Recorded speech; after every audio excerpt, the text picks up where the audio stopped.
All right, it's time for another 10 from our breakdown of all the Disney classic movies from 61 to 1. Today we're going to be covering numbers 50 through 41. So as you saw with the last episode, there were a lot of those wartime ones where they kind of combined a lot of different movies or music and put it all into one movie just to get movies out. What we have in this collection today are some from an era that a lot of people don't say were successful for Disney. I think it was kind of their experimental era where they threw out a lot of different ideas and put those in there. There's going to be a few surprises here. There are some that are a little bit older, classic, as most people would say. And for our family, it didn't hit the mark.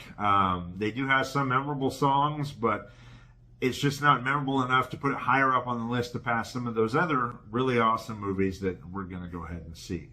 Let's start it off. Number 50, Atlantis, The Lost Empire. This is why we put it at number 50. I'm a big fan of Atlantis. I really feel that this movie done in a different time could actually do a heck of a lot better than what it did when it first came out.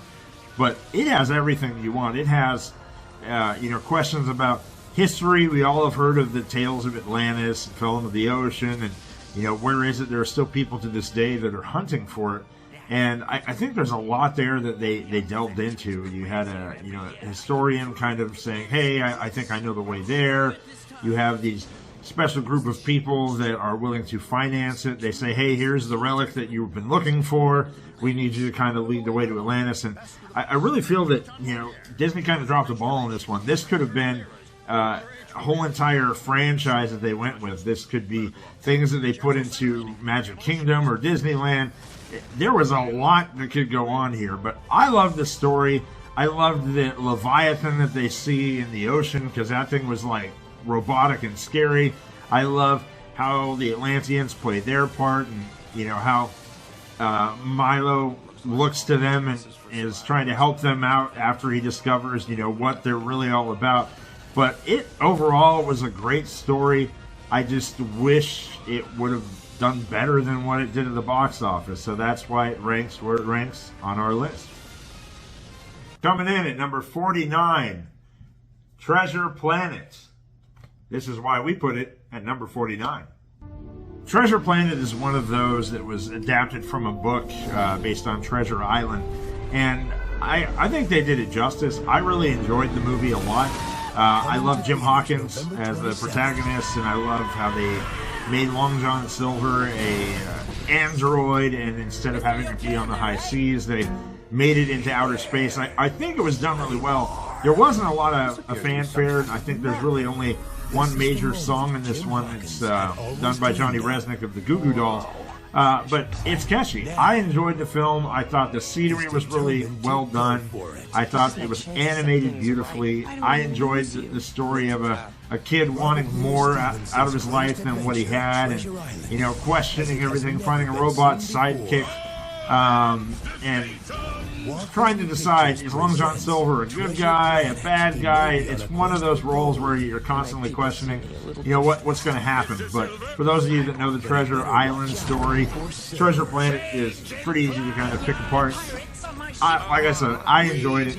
I wish this one would have been higher up on the list, but a lot of my family members don't see it as much as I do. And at number 48, The Aristocats. This is why we put it at number 48.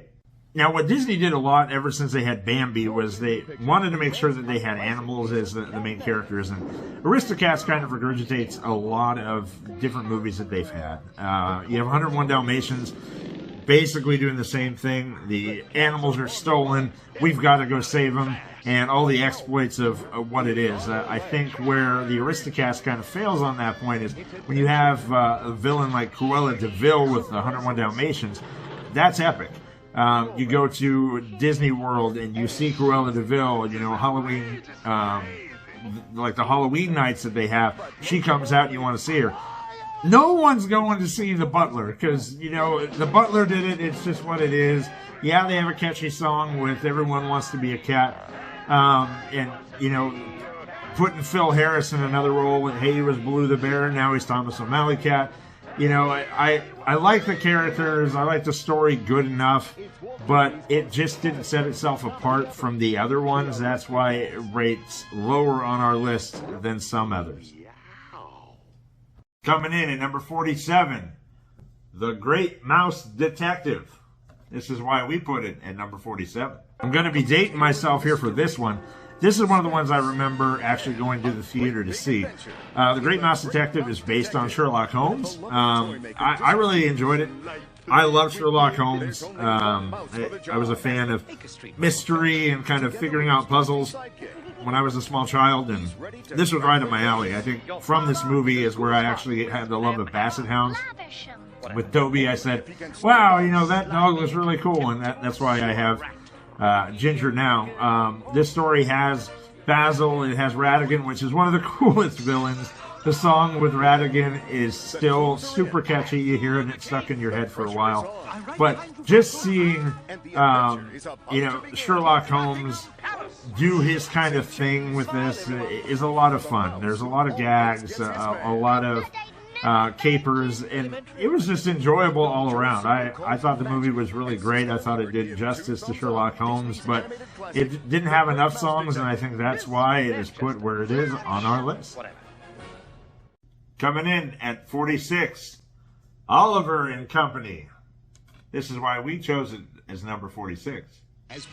Oliver and Company is another one of those that should have been higher on the list. It's based upon the original book, Oliver Twist, and instead of doing it as a young orphan, they said, hey, let's go ahead and do the dog and cat routine, because Disney did that a lot with a certain time period of their movies.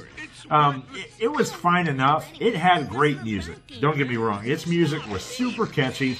You had Billy Joel doing a lot, Bette Midler doing some, and it was super catchy music, but it didn't resonate with fans and people as generally as they thought it was going to, because, you know, it's not high up on anyone's list to watch. You had Dodger, you have Oliver, you've got some characters like Tito and Francis, and I mean, it was a fun film.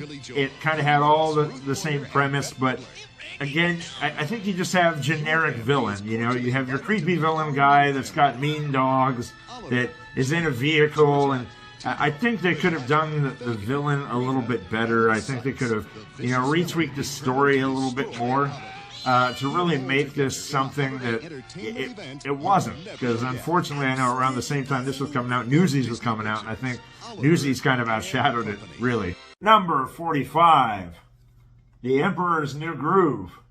This is why we put it at number 45. This one's going to be a hot take for many. A lot of people love The Emperor's New Groove. Now, it's based on, you know, loosely The Emperor's New Clothes. And they kind of, you know, I think they could have gone really well with that and stuck to that aspect. But they said, no, let's go ahead and make it crazy and go evil emperor guy, only wanting to do his bidding, putting the lowly, you know, the lowly people of his community in hardships by taking away their homes and making a large pool. And those people in hardships now have to save him once he gets turned into a llama by the evil Yzma. For me and my family, we really love music, and this one did not resonate that much with us because it didn't have those musical numbers that most of the really good Disney films are known for. Probably the best thing about this film is Kronk. Kronk is amazing. He's done by Patrick Warburton, and just the voice alone is something where you're going to go, yep, okay, I like it. That's why they made a Kronk film after this, because it was just great. I would have loved to have Kronk be more so in the sidekick role than who was there. Maybe having him helping Cusco would have been the better thing. I mean, in the long run, it is what it is, but for us, this movie just didn't resonate as well as it could have. Oh, okay. Number 44, The Rescuers Down Under. This is why we put it at number 44. The Rescuers Down Under was kind of a surprise for me. with most of the Disney era, like you've seen Cinderella, and then you saw Cinderella 2 went directly to film. You saw lots of second and third films go directly to film, like right to VHS. And I was surprised Rescuers Down Under did not do the same thing. They gave it a theatrical release. It really didn't tell a different story. You had a child that was kidnapped. That was what happened in The Rescuers. You had a villain. That's what happened in The Rescuers.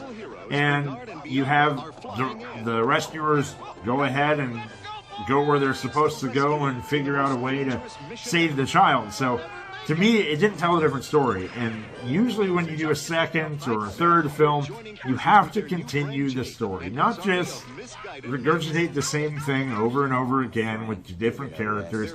Make it make sense. Why are we progressing here? Yes, I know Bernard proposes to Bianca, and that's really the only thing that kind of moved along in this thing was the relationship between the mice, but we all kind of knew that was going to happen. So for us, this movie really didn't feel like it needed to be filmed, but hey, it's higher up on this list, so it did better than several before it, unfortunately. Coming in at number 43, The Black Cauldron. This is why we put it at number 43. The Black Cauldron was one of those movies I was really excited for as a youth. I think it kind of had the Dungeons and Dragons vibe. And to this day, it still has probably the wickedest looking villain of any that are out there. I'd love to see the Horned King at one of the Halloween things at either Disneyland or Disney World. Meeting him would be kind of scary. Maybe a nice picture next to the Black Cauldron, but I think this one was a little bit too dark with Gurgi, having him kind of having to take the bullet per se for the team. That was kind of scary. I remember being a big fan of Gurgi when I was a little kid. And when he sacrificed himself, I was like, no! And I think that traumatized me, as it did with many other kids. But I think this story was really well done. I enjoy this movie very, very much. I wish more would have been done with it, but still to this day, I think it's the coolest villain that Disney has put into one of their films, because he's wicked, he's evil, he's a skeleton, he's got magical powers, he's trying to bring about the end of the world. I mean, that is villain persona 101, and I thought it was a fun story to tell. Coming in at number 42, Meet the Robinsons. This is why we put it at number 42. Meet the Robinsons is one of my favorites. I enjoy it. I wish there were more music that would go along with it. You did have the one song by Rob Thomas of Matchbox 20 fame, and that one's a great song. But it's a great story about a kid who is an orphan.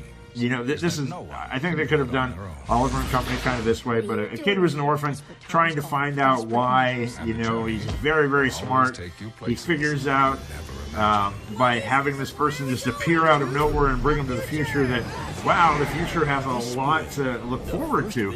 And I love how the bad guys formed, how the bowler hat guy goes ahead and tries to mess up everything with our protagonist, because it's a fun story how he got burned by him and he's made it his entire life plan to mess him up. I love everything about this movie, as they showed kind of how seeing the future can fix your past and vice versa. It's like Back to the Future all over again, but in a fun form. And I enjoyed how it had Todayland versus Tomorrowland. And this scene right here was probably my favorite. Just seeing the T-Rex trying to capture the boy, and he's like, I have a big head and little arms. Honestly, I don't think this plan was thought out too well. It's just a fun movie overall. Last one for our list today, coming in at number 41. The Fox and the Hound. This is why we put it at number 41. The Fox and the Hound is one of those classic films about enemies at youth that grow up. Not really enemies at youth. They're friends at youth. They grow up and they're supposed to be mortal enemies. And there's a lot that goes into that. For us, it's too sad of a story, honestly. I mean, it's not really a happy ending, like the kind that you would normally have with Disney, where Todd and Copper go off in the sunset. They kind of go their separate ways, and it's sad. For a typical Disney movie, you want a little bit happier ending than that. And the music wasn't catchy. It was kind of sad and soulful. So for us, Fox and the Hound was like kind of a downer based on other Disney films. I just wish they would have made it a little bit more positive. And there you have it. That's our list for this video. In the next video, we're going to be covering numbers, I believe, 40 to 31. So we're getting closer, almost halfway through. But for this list, as you saw, that there were some good ones on there. There were some that could have been a little bit better. I personally like a lot of these in this list, but kids and wife, we had to kind of make sure that we were across the board. So if anyone ever questions, well, is this just your list or your wife's list? Pretty much me, my wife, and my two sons took all the movies, we ranked them. I added all those up, divided by 4, and put the new list. So this is how it breaks down for our family. Now, for your family, it might be totally different. And if you have certain favorites, put them in the comments. If you're like, what? Why did you do that with Fox and the Hound? Everyone's got their opinions. This is just our family. So hopefully you enjoyed it. Next one will be coming out hopefully soon. And we'll see you next time.